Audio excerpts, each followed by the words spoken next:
Number 4, फिर मधु बहन के पास में भगत समाज की शंका आई। पवन भगत जी, आप कहते हैं कि संत रामपाल जी स्वयं कबीर परमात्मा है, जबकि उन्होंने तो अपने गुरु स्वामी राम देवानंद जी महाराज के लिए सतगुरु शब्द का प्रयोग किया है और उन्होंने कहा है कि सतगुरु की भूमिका खुद कबीर परमात्मा ही निभाते हैं। फिर संत रामपाल जी स्वयं कबीर परमात्मा कैसे हुए? क्या यहां काशी के भंडारे में कबीर और केशव की तरह डबल रोल कर रहे थे? भगत समाज की शंका है कि भाई आप सत्सेवक कहते हो कि संत रामपाल जी महाराज 8 सितंबर 1951 से धरती पे प्रकट हैं, खुद वो कबीर परमात्मा है, और संत रामपाल जी महाराज कहते हैं कि सतगुरु की भूमिका को खुद कबीर परमात्मा करता है, सतगुरु का रोल खुद कबीर परमात्मा करता है। तो संत रामपाल जी महाराज जी तो अपने गुरु को सतगुरु कहते हैं, सतगुरु रामदेवानंद जी महाराज। तो अब ये बताओ कि सतगुरु के रूप में रामदेवानंद जी महाराज जी वो कबीर परमात्मा है, या फिर आप लोगों के अनुसार 8 सितंबर 1951 से संत रामपाल जी महाराज जी कबीर परमात्मा है? दो परमात्मा कैसे हो गए? क्या काशी के भंडारे की तरह केशव और कबीर, क्या ये दो रोल हो रहे हैं? नहीं भाई, कोई दो रोल नहीं हो रहे। परमेश्वर की लीला को समझना है। स्वयं 8 सितंबर 1951 को धरती पे प्रकट होने के बावजूद संत रामपाल जी महाराज जी ने 17 फरवरी 1988 को दुनिया की दृष्टि में गुरु शिष्य परंपरा को बनाए रखने के लिए स्वामी रामदेवानंद जी महाराज जी को अपना मुंह बोला गुरु बनाया। और वो परमात्मा एक भगत की भूमिका में शुरू हुआ 17 फरवरी 1988 को। स्वामी रामदेवानंद जी महाराज जी का मुंह बोला शिष्य बनके उनको अपना मुंह बोला गुरु बना के 17 फरवरी 1988 से कबीर परमात्मा ने दुनिया की नजरों में गुरु शिष्य की भूमिका की। अब भाई अगर कबीर परमात्मा अगर किसी भगत की शिष्य भूमिका करेगा, अगर एक शिष्य की भूमिका करेगा, तो भाई पूरी भूमिका करेगा। और भक्ति विधान के अनुसार भगत के लिए उसका गुरु सतगुरु ही होता है, उसका गुरु परमात्मा ही होता है। इसलिए वो अपने गुरु को परमात्मा ही कहेगा, वो अपने गुरु को सतगुरु ही कहेगा। क्योंकि परमेश्वर अगर एक भगत की भूमिका करेगा तो पूरी पट करेगा, 101% करेगा। इसलिए एक भगत की भूमिका में संत रामपाल जी महाराज जी ने अपने मुंह बोले गुरु स्वामी रामदेवानंद जी महाराज जी को सतगुरु की उपाधि से नवाजा है। क्योंकि वहां 17 फरवरी 1988 से वो एक भगत की भूमिका कर रहे हैं, और भगत की भूमिका परमात्मा करेगा तो पूरी ही करेगा, उन्हें सतगुरु ही कहेगा।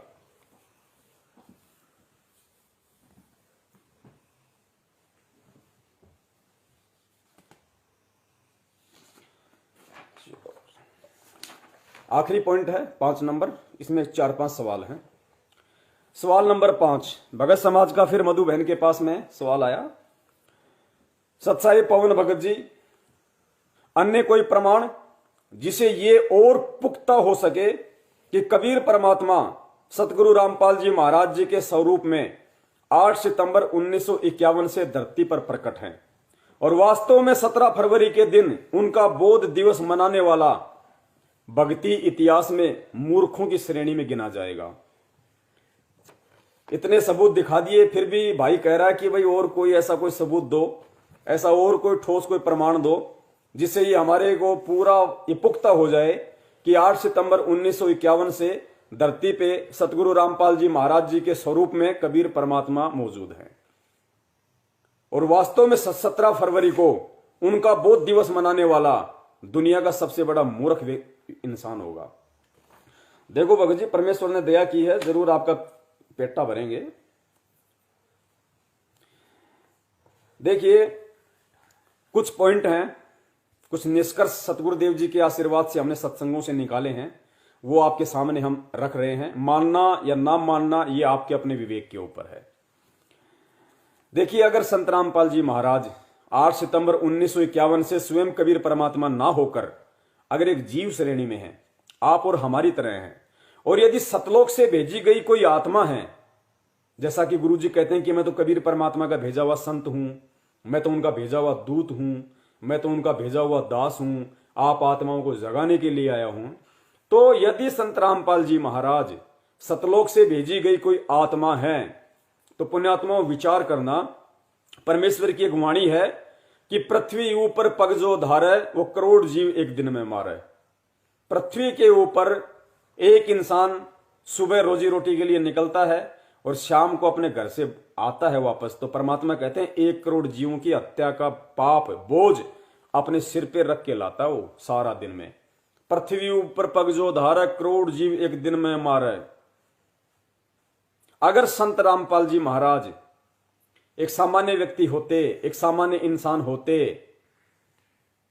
तो 8 सितंबर 1951 से पुण्यात्माओं वो कितने पाप कर्मों का बोझ अपने सिर पे रख चुके होते।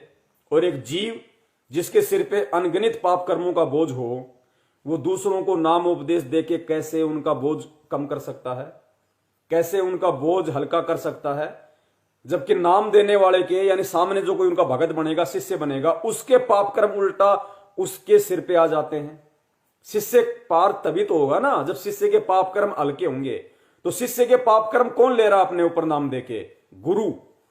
तो अगर संत रामपाल जी महाराज अगर 1997 में यदि वो परमात्मा बने तो नाम तो 1994 से देने लग गए, तो वो खुद भी जीव और दूसरे जीवों को नाम देके और उनके पाप कर्म अपने सिर पे ले रहे। इसका जो एग्जाम्पल है वो हमने काशी के भंडारे को लेकर चलना पड़ेगा। जिस प्रकार संत रामपाल जी महाराज जी को लोग मानते हैं कि वो परमात्मा की भेजी हुई आत्मा है, उनका संत है। पुण्यात्माओं, काशी का जब भंडारा हुआ था तो काशी के भंडारे में परमात्मा जितने भी सेवादार थे और जितने भी आत्माओं को परमात्मा बैल बना के लाए थे, जिनके ऊपर सामान रख के लाए थे, पुण्यात्माओं ध्यान देना, ये दिमाग पे जोर देना, अगर जीव होते तो क्या होता। जितने भी 9 लाख बैल परमात्मा ने उन जीव आत्माओं को बनाया अपनी शब्द शक्ति से, उनके ऊपर सामान लाद के लाए और सेवादार भी परमात्मा सतलोक से ही लेके आए थे, हंस आत्माएं, यानी परोसने का काम भी सतलोक वाली ही आत्मा कर रही थी। फिर गुरुजी ने क्या बताया कि वो 9 लाख बैल और वो जितने भी जो सेवादार थे उनमें से किसी के भी पैर धरती से टच नहीं हो रहे थे। धरती से 1 फुट ऊपर उन सभी सेवादारों के पैर थे। धरती से 1 फुट ऊपर वो आत्मा कहां से आई थी? सतलोक से। और उन परमात्मा ने उन सभी सेवादारों के पैर धरती से 1 फुट ऊपर क्यों रखे? क्योंकि ये काललोक का विधान है जो परमात्मा भी नहीं तोड़ता कि पृथ्वी ऊपर पग जो धारा है वो करोड़ जीव एक दिन में मारा है। तो वो आत्माएं तो 3 दिन तक रुकी थी भंडारे में। 3 दिन में तो उनके ऊपर 3 करोड़ पाप कर्म सिर हो जाते, और जिनके ऊपर 3 करोड़ पाप कर्म सिर चढ़ जाते फिर वापस वो सतलोक नहीं जा पाते। तो अगर संत रामपाल जी महाराज जी भी अगर कबीर परमात्मा की भेजी हुई कोई आत्मा होती तो जाहिर सी बात है अगर वो आत्मा अगर पृथ्वी पे पैर रखेगी तो उसके साथ क्या होगा? वो खुद ही पार नहीं हो पाएगा, दूसरों को कहां से पार करेगा? अगर जब कबीर परमात्मा खुद जबकि उनके साथ आए थे उन आत्माओं के, तो कबीर परमात्मा केशव बंजारे के रूप में खुद साथ आए थे, उसके बाद भी परमात्मा ने उन आत्माओं को जमीन से 1 फुट ऊपर रखा। जबकि संत रामपाल जी महाराज जी अगर सतलोक से भेजी हुई आत्मा है तो उनके साथ तो कबीर परमात्मा भी नहीं आए और उनके तो पैर भी जमीन पे टिके हुए हैं। तो भाई ये क्या कारण है? अगर आत्मा है और जमीन पे पैर टिके हैं तो भाई कितने पाप कर्म उनके सिर पे चढ़े हुए हैं, और जिसके खुद के पाप कर्म हल्के नहीं हो सकते दूसरों को नाम देके कहां से कर देगा? उल्टे और पाप अपने सिर पे रख रहा है। तो कौन है धरती पे? सतलोक से भेजी हुई आत्माओं को तो परमात्मा ने जमीन से 1 फुट ऊपर रखा। कहीं इन नालायकों के, इन मेरी हंस आत्माओं के अगर गलती से भी अगर इस पाप लोक की, क्योंकि ये पाप लोक है, ये पृथ्वी लोक है, ये पाप लोक है, यहां तो पैर रखने से भी पाप होता है। इसलिए परमात्मा ने उन 9 लाख आत्माओं के, उन सेवादारों के जमीन पैर जमीन से टच नहीं होने दिए, क्योंकि मालिक को पता था और यहां का विधान परमात्मा भी नहीं तोड़ता। वो पार नहीं हो सकते थे वो सेवादार। तो अगर संत रामपाल जी भी अगर उन्हीं आत्माओं की तरह एक आत्मा है और सतलोक से भेजी हुई है, तो पुण्यात्माओं फिर वो जमीन पे पैर रख के क्यों चल रहे हैं भाई? उनके तो कितने पाप कर्म बढ़ गए होंगे, वो खुद ही पार नहीं हो सकते, दूसरों को कैसे पार कर देंगे? इसलिए परमात्मा अपने आप को छुपाते हैं कि मैं भगवान का भेजा हुआ संत हूं। जिस प्रकार काशी के भंडारे में परमात्मा ने केशव बंजारे का रूप बनाया, आज हम सबको पता है। आज ये कोई नहीं कह सकता कि वो कबीर परमात्मा नहीं थे। नहीं भाई, खुद कबीर परमात्मा ही केशव बंजारे का रूप था। गुरुजी बता रहे हैं, वाणियों में लिखा हुआ है। संध्या आरती में हम पढ़ते हैं, सुन केशव करतार, ऐसी कुछ वाणी है परमात्मा की, कृपा निधान सुन केशव करतार, गरीब दास मुझ दीन की तुम रखियो बहुत संभार। तो खुद वो केशव रूप में खुद कबीर परमात्मा धरती पे मौजूद था। लेकिन उस समय उन्होंने क्या कहा? जब सिकंदर लोदी ने उनसे पूछा कि भाई आप कौन हो और कबीर जी कहां है, तो केशव बंजारे रूप में कबीर परमात्मा ने क्या कहा कि भाई मैं तो उनका पगड़ी बदल यार हूं, मैं तो उनका पगड़ी बदल यार हूं, मित्र हूं। और उन्होंने एक छोटी सी चिट्ठी भेजी थी मेरे पास में कि भाई ऐसे छोटा सा भंडारा है, अपने आप को छुपाया उन्होंने। ठीक इसी प्रकार 8 सितंबर 1951 से धरती पे खुद कबीर परमात्मा प्रकट है और लीलामय तरीके से अपने आप को छुपाते हुए उस परमात्मा का भेजा हुआ दास बताते हैं, उस परमात्मा का भेजा हुआ संत बताते हैं।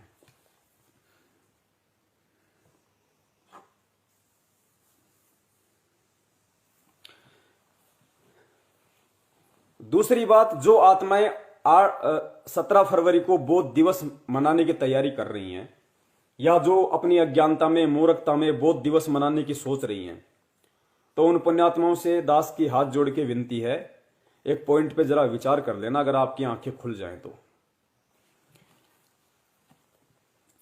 भक्ति विधान के अनुसार, क्योंकि गुरु अगर शिष्य की भूमिका करेगा तो पूरी करेगा।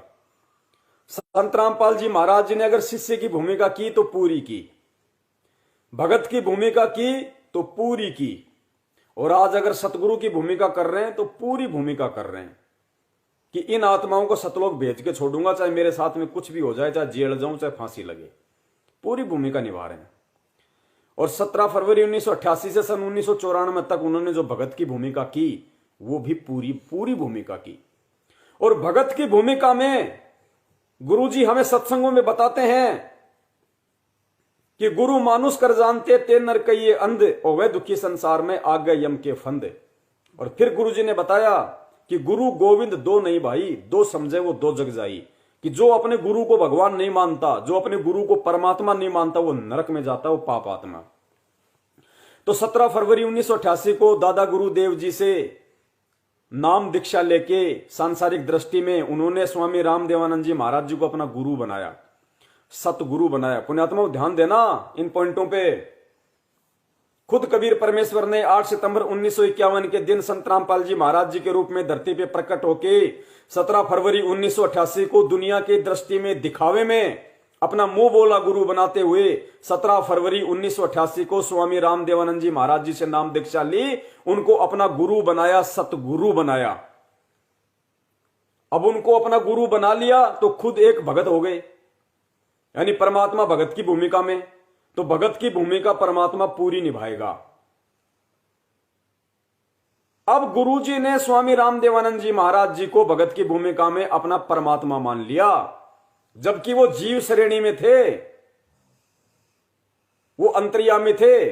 जानबूझ के उन्होंने एक जीव को अपना गुरु बनाया, और गुरु बना के आने वाले भक्तों को संदेशा देने के लिए, आप और हमारे को ये उदाहरण पेश करने के लिए कि एक भगत का अपने गुरु के प्रति क्या भाव होना चाहिए।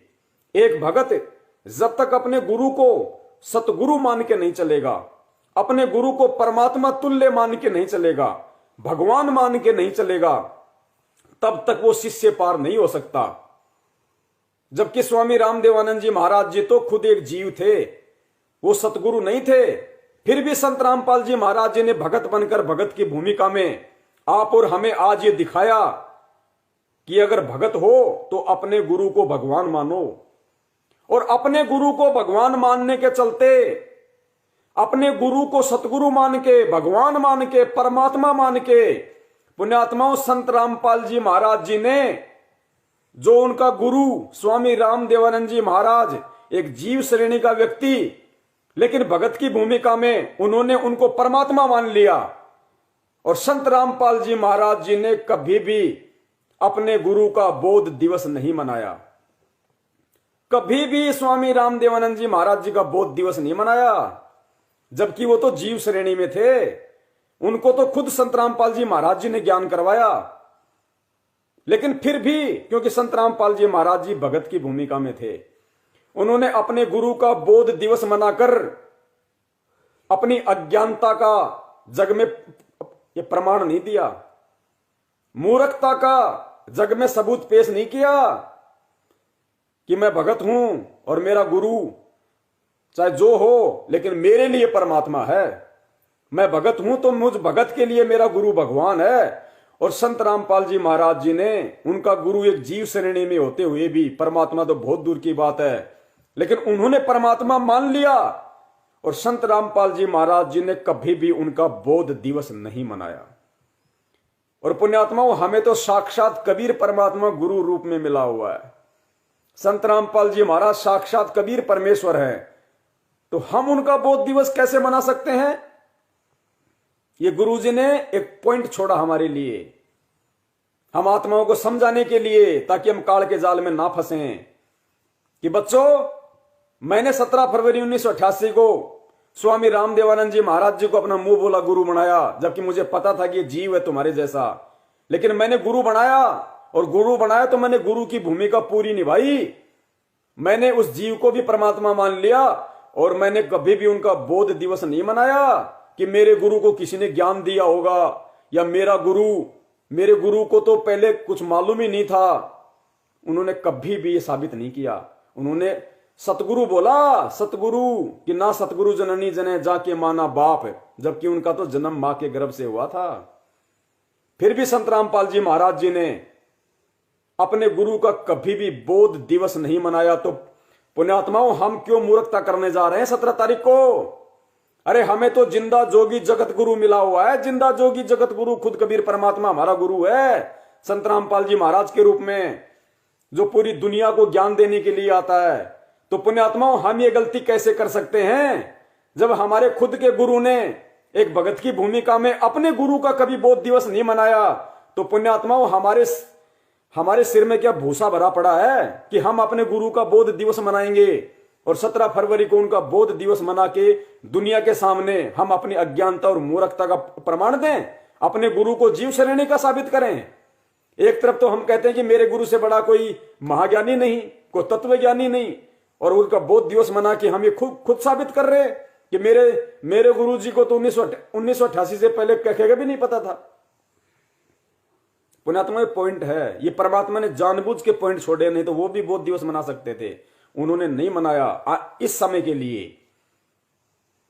कि फिर मेरे बच्चे, मेरे सत्सेवक बच्चे ये कैसे साबित कर पाएंगे।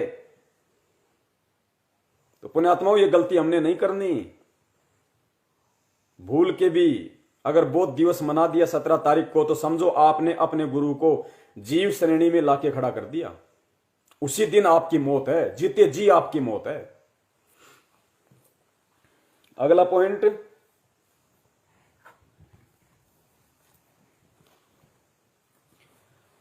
जो लोग ये कहते हैं अपने आप को बहुत ज्यादा सयाना समझ के, ज्ञानी समझ के, कि भाई पवन दास कहता भाई हमें कबीर प्रकट दिवस नहीं मनाना, हमने बोध दिवस नहीं मनाना। अब ये बताओ, गुरुजी क्यों मनाया करते थे? गुरुजी क्यों कबीर प्रकट दिवस मनाया करते थे? गुरुजी ने क्यों गरीबदास जी महाराज जी का बोध दिवस मनाया, जबकि गरीबदास जी महाराज जी तो खुद परमात्मा थे? फिर गुरुजी ने क्यों गरीबदास जी महाराज जी का बोध दिवस मनाया? गुरुजी ने क्यों आश्रम में हर साल कबीर प्रकट दिवस मनाया, तो हम क्यों नहीं मनाए? अरे महाज्ञानी भाइयों, यही तो परमात्मा हमारी परीक्षा ले रहा है। यही तो कबीर परमात्मा हमारी परीक्षा लेता है। हमें गुरु की करनी को नहीं देखना, हमें गुरु की कथनी के ऊपर चलना है। अगर संत रामपाल जी महाराज जी ने कबीर जी का प्रकट दिवस मनाया तो प्रकट दिवस मनाना उनके लिए जरूरी था। वो खुद कबीर परमेश्वर हैं, लेकिन फिर भी उन्होंने 650 साल पहले वाले उस फोटो को कबीर परमात्मा बता के उनका प्रकट दिवस मनाया।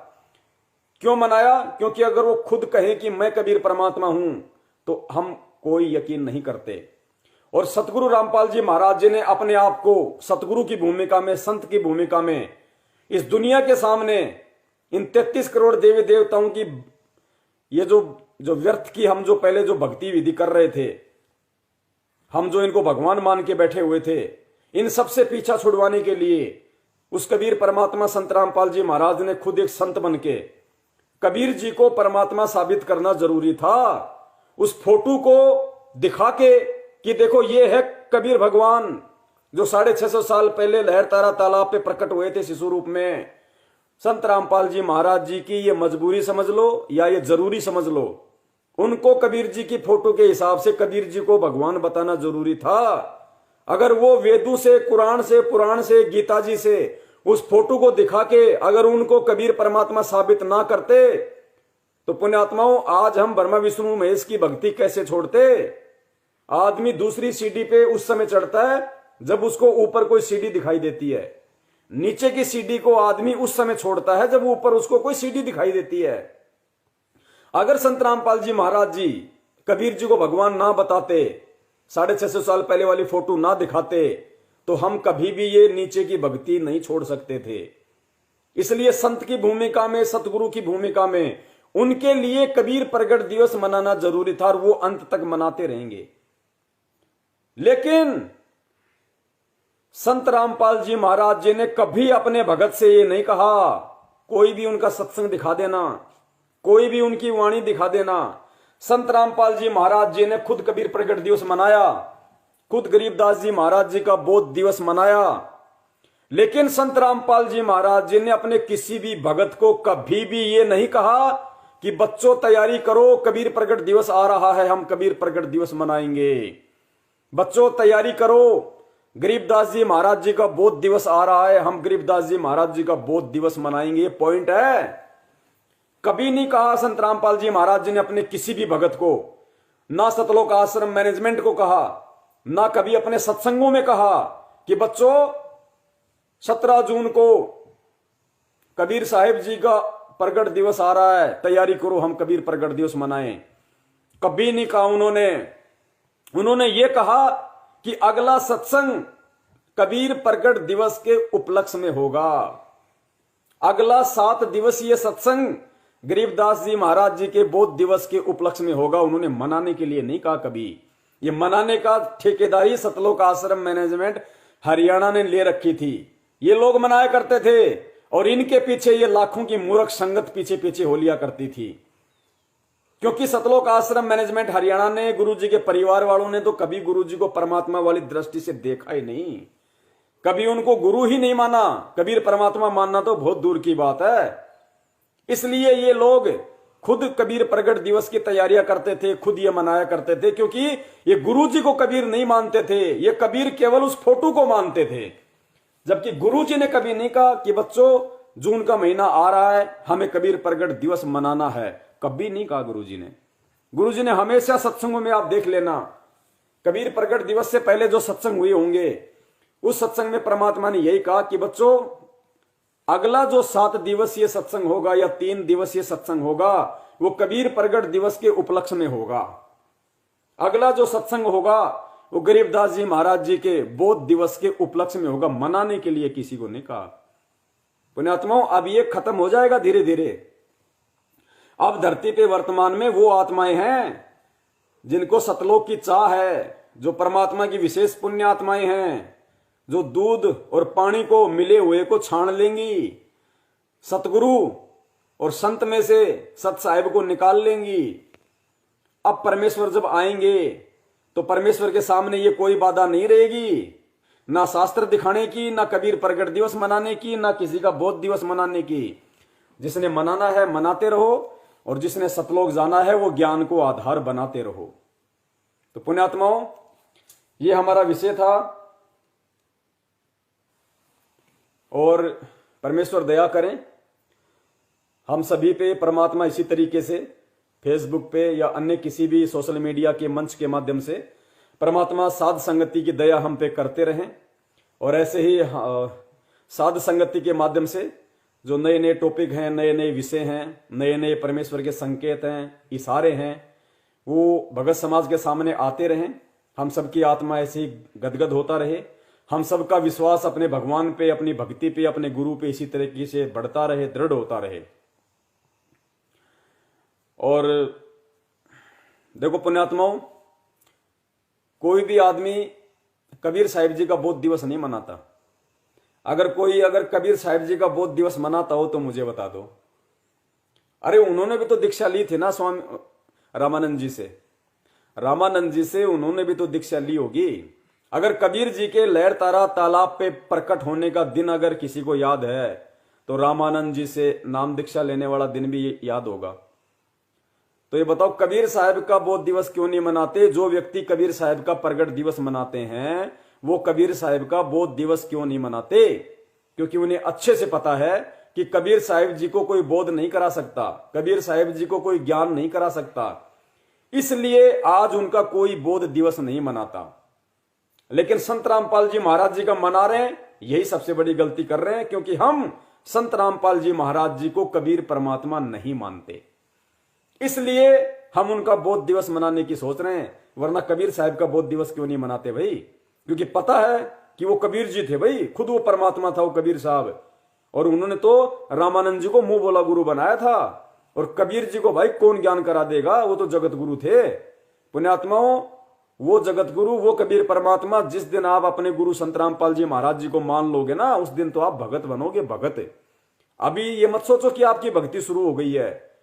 जिस दिन हम गुरु को परमात्मा मान लेंगे हृदय से, इस ज्ञान को आधार बना के, गुरु जी ने स्पष्ट सत्संग में बोल रखा पुण्यात्माओं, उसके बाद तो तुम्हारी भक्ति शुरू होगी।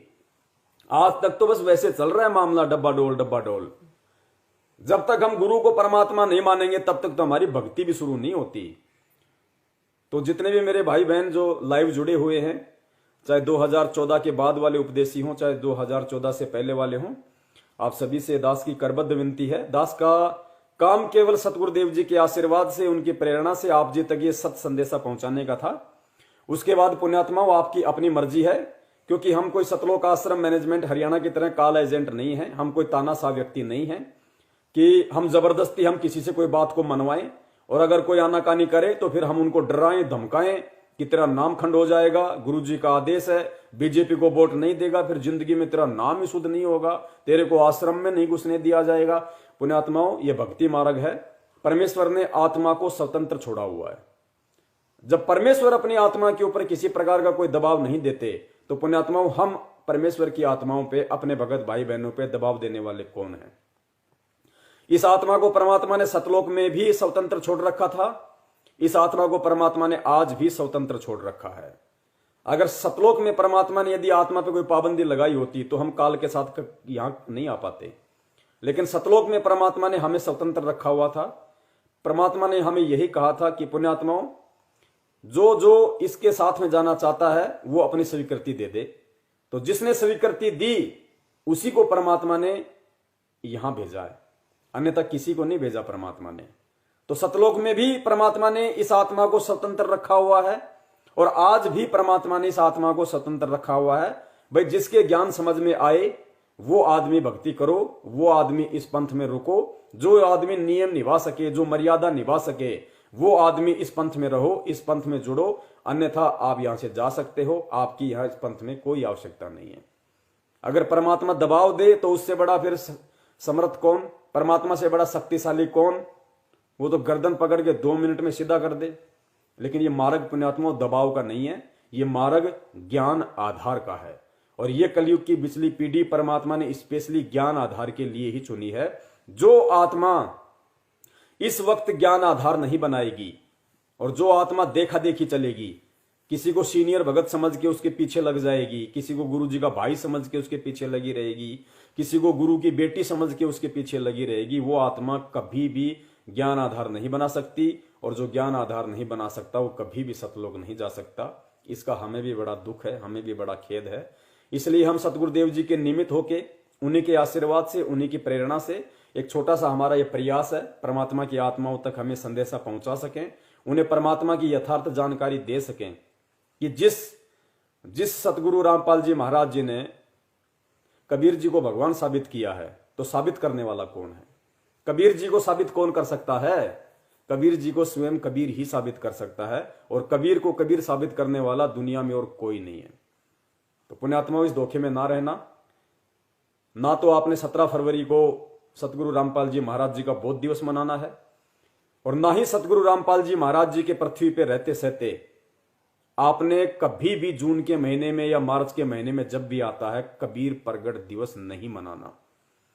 अगर आप जून के महीने में कबीर प्रकट दिवस मनाते हैं तो ये 100% मान के चलिए कि भगवान तो आज भी आप उस कबीर जी को मानते हैं, दाढ़ी मूछ वाले को। अगर आप कबीर प्रकट दिवस मनाते हैं तो यही सिद्ध होगा कि गुरु जी को आप केवल एक संत मानते हैं और भगवान केवल आप दाढ़ी मूछ वाली फोटो को ही मानते हैं।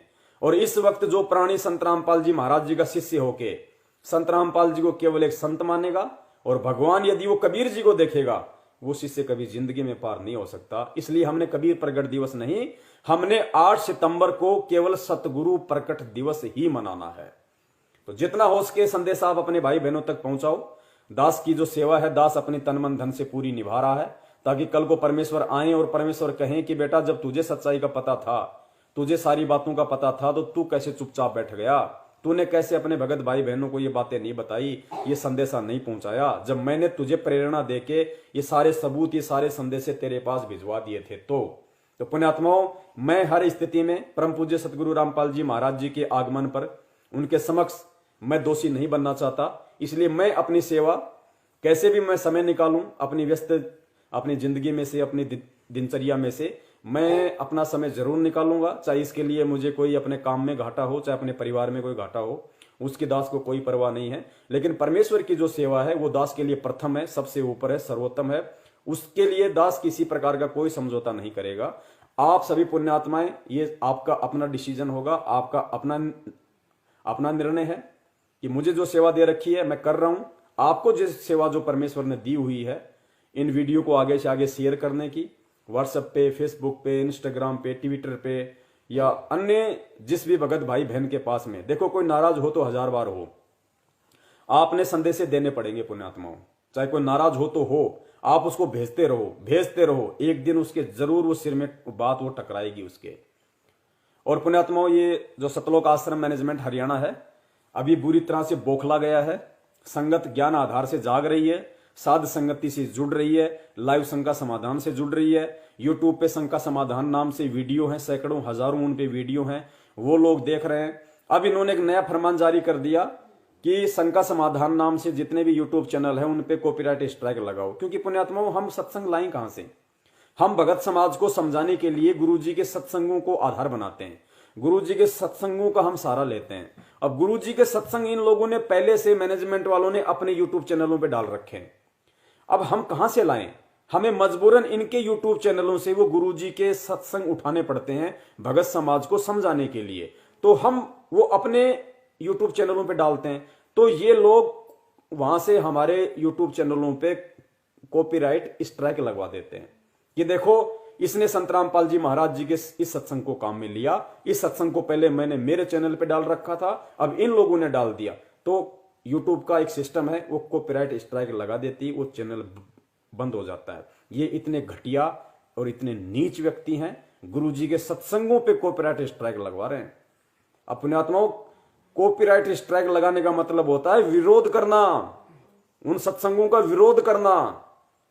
अब ये काला एजेंट नहीं तो और कौन होगा काला एजेंट धरती पे, जो गुरुजी के सत्संगों पे कॉपीराइट स्ट्राइक लगवा रहे हैं। तो पुण्यात्माओं, दास निवेदन करता है, हालांकि हम अपनी कोशिश जारी रखेंगे सत्सेवक भाई बहनों ने ठान लिया है कि हम ये हमारा एक चैनल बंद करवाएंगे, हम चार चार जीमेल आईडी ओपन करके चार चार शंका समाधान नाम से यूट्यूब चैनल खोलेंगे। करने दो इनको कितने बंद करते हैं। और लेकिन मेरा एक विशेष निवेदन है आप सभी भाई बहनों से, आप ये जो लाइव वीडियो देख रहे हैं, ऊपर जो मैसेज है उस मैसेज में मुझ पवन दास की ईमेल आईडी है और उसके नीचे शंका समाधान नाम से मेरा फेसबुक का ग्रुप है, उसका लिंक मैंने भेजा हुआ है।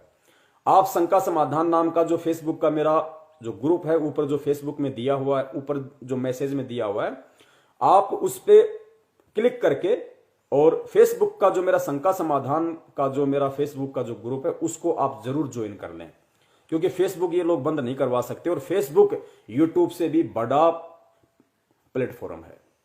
तो परमेश्वर दया करेंगे, आप जितने भी भगत भाई हैं आप सभी उसको ग्रुप को जरूर ज्वाइन कर लें और जो मेरी फेसबुक की जो आईडी है आप उसको फॉलो कर लें, क्योंकि मेरे फ्रेंड्स तो पूरे 5,000 पूरे हो चुके हैं, फॉलोअर्स में भी लगभग 1,500 के आसपास हो गए ऊपर।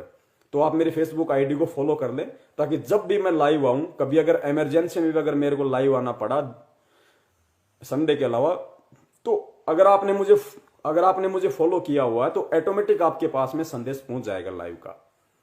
तो आप मेरी फेसबुक आईडी को भी फॉलो कर लीजिए और शंका समाधान नाम से जो मेरा फेसबुक का जो ग्रुप है, ऊपर मैसेज में जो लिंक दिया हुआ है, आप उसको भी ज्वाइन कर लीजिए। और इसी तरीके से ये आपकी अपनी मर्जी है, आप साथ संगति के माध्यम से सच्चाई से रूबरू होते रहिए और परमात्मा के चरणों में अपनी सेवा लगाते रहिए। सत साहिब बंदी छोड़ सतगुरु रामपाल जी महाराज की जय हो। सत साहिब। तन मन शीस ईस अपने पे, तन मन शीस ईस अपने पे, पहले में चोट चढ़ावे जब कोई राम भक्त गत पावे हो जी, जब कोई राम भक्त गत पावे हो जी। तन मन शीस ईस अपने पे, तन मन शीस ईस अपने पे, पहले में चोट चढ़ावे जब कोई राम भक्त गत पावे हो जी, जब कोई राम भक्त गत पावे हो जी। भाई सतगुरु तिलक अजप्पा माला, युक्त जटा रखवावे, सतगुरु तिलक अजप्पा माला, युक्त जटा रखवावे।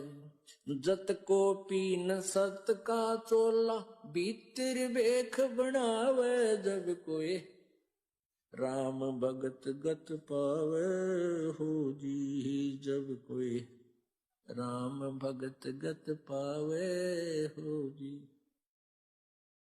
भाई लोक लाज मर्याद जगत की, तरण ज्यों तोड़े बगावे।